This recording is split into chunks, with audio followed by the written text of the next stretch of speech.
आज 21 अप्रिल 2026 काठमाडौँको त्रिवी अन्तर्राष्ट्रिय क्रिकेट मैदानमा सम्पन्न नेपाल र संयुक्त अरब इमिरेट्स युएई बीचको दोस्रो टी20आई खेलमा नेपाल 8 विकेटले विजयी भएको छ।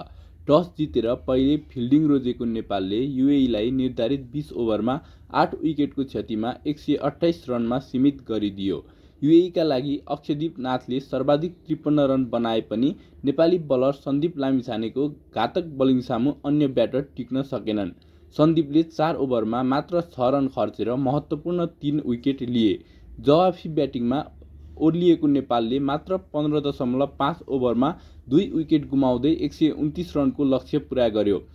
नेपालको जितमा ओपनर कुशल भुर्तेलले विस्फोटक ब्याटिङ गर्दै अभिजित 84 रनको इनिङ खेले भने कुशल मल्ल र दिपेन्द्र सिंह ऐरीले क्रमशः 19 र 23 रनको योगदान दिए। उत्कृष्ट प्रदर्शनका लागि Bhurtel player of the match घोषित भए र यो जितसँगै 2 खेलको श्रृङ्खला 1-1 बराबरीमा सकिएको छ।